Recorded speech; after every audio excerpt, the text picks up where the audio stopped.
नमस्कार दोस्तों, scary story official में आप सबका स्वागत है। आज की कहानी की तरफ बढ़ने से पहले चैनल को सब्सक्राइब कर लीजिए और अगर कहानी अच्छी लगती है तो प्लीज़ लाइक एंड कमेंट करना मत भूलिएगा। आज की कहानी बहुत ही ज़्यादा डरावनी है, तो ध्यान से सुनिएगा। कहानी शुरू होती है राकेश के साथ। राकेश एक जॉब ढूंढ रहा था बहुत दिनों से, पर उसने इतनी पढ़ाई लिखाई नहीं की थी, सिर्फ एक डिप्लोमा किया था उन्होंने इंटर करने के बाद कंपाउंडर का, और वो एक हॉस्पिटल में जॉब ढूंढ रहा था। तो फाइनली उसको एक हॉस्पिटल में जॉब मिल जाती है। यूपी के एक छोटे से हॉस्पिटल में उसे जॉब मिलती है, पर वो खुश नहीं था क्योंकि वो घर से बहुत ज़्यादा दूर था। वो चाहता था उसके गांव के पास वाले हॉस्पिटल में अगर जॉब मिल जाती तो ज़्यादा बेहतर होता। तो वो कोशिश में लगा हुआ था। उसके गांव से 10 किलोमीटर दूर एक हॉस्पिटल था और बहुत पुराना हॉस्पिटल था। इसे पता नहीं था, लेकिन ये सोच रहा था अगर वहाँ मिल जाता तो ज़्यादा बेहतर होता। तो ये कोशिश करता रहता है बराबर। वो हॉस्पिटल एक पागल खाना था और पागल खाने में जॉब के लिए बहुत मुश्किल होती है क्योंकि सभी लोग एडजस्ट नहीं कर पाते हैं। तो राकेश ट्राई कर रहा था और फाइनली उसकी जॉब वहाँ ट्रांसफ़र हो जाती है और बहुत खुश था कि चलो अच्छा है, वहाँ जॉब ट्रांसफ़र हो गई। लेकिन जब जॉब उसकी ट्रांसफ़र होती है, पहले ही दिन वो जब हॉस्पिटल पहुँचता है पागल खाने, तो उसे पता चलता है कि ये तो एक पागल खाना है और यहाँ पर बहुत मुश्किल होगी जॉब करने में। लेकिन अब कुछ भी हो, घर के पास में था तो घर से अप डाउन कर सकता था। तो घर में बताता है सबको, घर वाले भी खुश होते हैं, चलो अच्छा है, और यहाँ से खाना वाना खा कर टिफ़िन लेकर तुम जा सकते हो। तो पहला ही दिन था और ये जब पागल खाने पहुँचा तो वहाँ देखता है कि ढेर सारे पागल थे जो बहुत चिल्ला रहे थे, परेशान कर रहे थे। लेकिन इसकी हैबिट थी, ये हैंडल कर सकता था। तो इसने काफ़ी हद तक कोशिश की। तो जो वहाँ के उससे पहले सीनियर्स जो थे, उन्होंने बताया कि ऐसा है, आज रात तुम्हारी नाइट शिफ्ट लगेगी, तो थोड़ा ध्यान से रहना और अच्छे से काम करना, तो तुम्हारा प्रमोशन भी हो सकता है। तो वो कहता है हाँ चलो ठीक है, मैं वैसे भी मन लगा के काम करूँगा, नई जगह है और नए लोग हैं, कैसा भी हो मैं अपनी तरफ से 100% दूंगा। पर वो जब जा रहा था इनका सीनियर, तो इन्हें गौर गौर से देख रहा था और वो चला गया। शाम को 6 बजे सभी लोग चले गए थे, स्टाफ चेंज हो गया था और ये हॉस्पिटल में अकेले थे। इनके और साथी आ रहे थे धीरे धीरे। 7 बजे तक सभी लोग आ गए थे जिनको आना था। नाइट शिफ्ट में जो लोग थे तो उनसे भी इन्होंने बातचीत की और अपना काम शुरू कर दिया।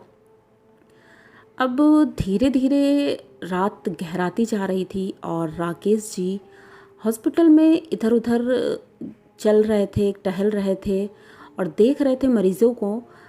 तभी उन्हें दिखाई पड़ता है कि एक पेशेंट जो अपने सेल से निकल करके बाहर टहल रहा था। एक तरह से वो सेल की तरह ही होते हैं और उन्हें अंदर बंद रखा जाता है, क्योंकि अगर ना बंद रखा जाए तो वो कुछ भी कर सकते हैं, अपने आप को नुकसान पहुंचा सकते हैं। तो उन्हें अंदर ही रखा जाता है। अब इन्होंने देखा कि वो बाहर निकल कर भाग रहा है, तो उसको पकड़ने के लिए ये उसके पीछे पीछे भागते हैं। रात का वही 12:30 बज रहा था और ये ग्राउंड की तरफ भाग रहे थे बहुत तेज़ी से। पर जब ये बाहर जाते हैं तो वो अचानक से गायब हो जाता है और ये पूरे में ढूंढ लेते हैं। अब डरने लगे थे कहीं ऐसा ना हो कि वो भाग गया हो और उसकी पनिशमेंट मुझे मिले। तो ये उसे ढूंढने लगते हैं और ढूंढते ढूंढते बहुत परेशान हो जाते हैं। रात का वही 1 बज चुका था। अब ये जाते हैं अपने सीनियर के पास और उसको बताते हैं पूरी बात कि एक पेशेंट अंदर से भाग गया है और वो मुझे मिल नहीं रहा है। तो वो कुछ बोलता नहीं है और बोलता है चलो ठीक है, भाग गया कोई बात नहीं, गेट के बाहर नहीं जा पाएगा, अंदर ही होगा, मिल जाएगा। लेकिन अब ये तो परेशान था ही, तो ये तब भी ढूंढने में लगा हुआ था। एकदम कॉर्नर वाले रूम में ये पहुंचता है और वहाँ ढूंढने की कोशिश कर रहा था। तभी उसने देखा जो बरामदा है, बरामदे से 4-5 पेशेंट दौड़ते हुए चले आ रहे हैं और अचानक से वो हवा में उड़ने लगते हैं। ये देख करके राकेश इतना डर जाता है, उसे समझ में नहीं आता ये क्या हो रहा है, ये हवा में कैसे उड़ रहे हैं। हवा में उड़ते हुए एकदम छत के पास ऊपर पहुंच जाते हैं और एकदम से गायब हो जाते हैं। ये देख करके राकेश बहुत ज़्यादा डर जाता है और चीखने लगता है। तो और लोग आते हैं और उसे संभालते हैं, कहते हैं क्या हुआ, तुम चीख क्यों रहे थे। तो वो इशारा करता है और बताता है कि वो देखो इतने सारे पेशेंट हैं, वो हवा में कैसे उड़ रहे हैं। तो सबने पीछे देखा, उन्हें कोई नहीं दिखा था। अब राकेश ये देख करके तो और डर गया था कि किसी और को नहीं दिख रहा है। इन्हें कुछ समझ में नहीं आता है। ये अपने सीनियर से पूछते हैं आखिर ये क्या था। तो उनके सीनियर बोलते हैं कि कुछ नहीं है, वो तुम थोड़ा घबराए हुए हो ना, वो पेशेंट गायब हो गया इसलिए ऐसा लग रहा होगा तुम्हें। इसे संभालते हैं, पानी यानी पिलाते हैं। उसके बाद बोलते हैं कि चलो अंदर केबिन में आराम करो थोड़ी देर और उसके बाद काम करना। तो ये अंदर जाता है, केबिन में लेटा ही था, एक छोटी सी लंबी सी पतली सी बेंच थी, उसी पे ये लेट जाता है। अब उसे नींद आने लगी थी क्योंकि उन्होंने एक दवाई दी थी जिससे आराम मिले। तो दवाई खाने के बाद इसे नींद आने लगती है। जैसे ही नींद आती है तो उसे ऐसा लगता है उस रूम में कोई है और उसके पैर के पास खड़ा है।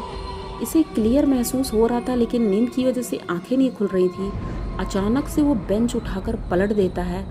राकेश नीचे गिरता है और सामने देखता है तो एक पेशेंट खड़ा है और इतना भयानक उसका चेहरा है। वो इसे देख करके अजीब अजीब सी हरकतें कर रहा था जैसे मेंटल लोग करते हैं। और ये इतना ज़्यादा डरावना था कि राकेश उसे देखता ही रह जाता है और अचानक से वो गायब हो जाता है। ये बहुत ही ज़्यादा डरावना था। राकेश वहाँ से उठता है, तुरंत बाहर की तरफ भागने लगता है। जब बाहर भागता है तो देखता है कि उस कमरे के अंदर एक नहीं कई लोग हैं जो हंस रहे हैं बहुत तेज़ी से और चिल्ला रहे हैं। ये अपने कान बंद करता है और बाहर ग्राउंड में बैठ जाता है। और इनके जो और साथी थे वो आते हैं, देखते हैं, पूछते हैं क्या बात है। तो वो सारी बातें बताता है। तो तब इनके सीनियर इनसे बताते हैं कि इस हॉस्पिटल में आज से कुछ साल पहले आग लग गई थी जिससे कई पागल उसी में जल गए थे और मर गए थे। तो उन्हीं की आत्मा यहाँ पर घूमती है, इसीलिए कहा गया था कि सेफ्टी के साथ काम करना। तो अब ये तो इतना वैसे ही डर चुका था तो इसने कहा कि अब मैं यहाँ रुक नहीं सकता हूँ। ये तुरंत उस हॉस्पिटल से रात में ही घर के लिए निकल जाता है। जब ये घर के लिए जा रहा था तो इसने देखा कि इसके पीछे एक औरत आ रही थी और उस औरत ने इनसे बोला कि भैया मुझे भी बाहर ले चलोगे क्या। तो ये बोलता है क्यों, आपको क्यों जाना है बाहर। तो वो बोलती है मुझे यहाँ नहीं रहना है, मैं पागल नहीं हूँ और इन लोगों ने मुझे ज़बरदस्ती यहाँ पकड़ कर रखा है। तो ये बोलता है लेकिन माताजी आपके घर वाले आएंगे और वो आपको ढूंढेंगे। तो वो कहती नहीं, मैं अपने घर चली जाऊंगी, आप बस मुझे यहाँ से बाहर निकाल दो। ये अपने साथ उन माताजी को ले जाने की कोशिश कर ही रहा था, तभी पीछे से इनके सीनियर आते हैं और एकदम से राकेश को रोकते हैं। तो राकेश पूछता है क्या बात है। तो कहते हैं तुम किससे बात कर रहे थे। तो कहते हैं अरे वो माताजी एक है ना, तो वो कह रही थी कि मुझे लेते चलो अपने साथ। तो वो सीनियर बोलते हैं तुमने ये बहुत बड़ी गलती कर दी है जो अपने साथ ले जाने की बात कही है। अब तुम्हारी पता नहीं क्या हालत होगी, ये मैं नहीं कह सकता हूँ। तो इसको घर भेज देते हैं। एक जो सिक्योरिटी गार्ड था उसके साथ राकेश जी को घर भेज देते हैं। घर जाने के बाद राकेश जी की तबीयत बहुत ख़राब हो जाती है और महीनों इनका इलाज चलता है लेकिन इनकी हालत में कोई सुधार नहीं आता है। ये भी पागलों जैसी हरकतें करने लगे थे। घर में ना तो खाना खाते थे, बस चीखते थे, चिल्लाते थे और इधर उधर सामान फेंकते थे। सबने सोचा शायद इनकी मेंटल स्थिति भी ख़राब हो गई है। लेकिन एक जो सज्जन थे इसी हॉस्पिटल के, वो जब उनको देखने गए तो उन्होंने बताया कि ये कोई पागल नहीं है, इनके ऊपर किसी प्रेत का साया है, तो इसको किसी मंदिर लेकर जाओ और वहाँ दिखाओ।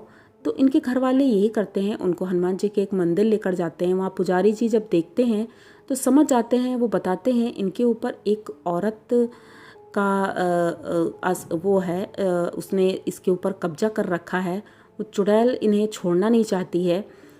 तो वो पूजा करते हैं और किसी तरह राकेश जी को उसके चंगुल से छुड़ाते हैं।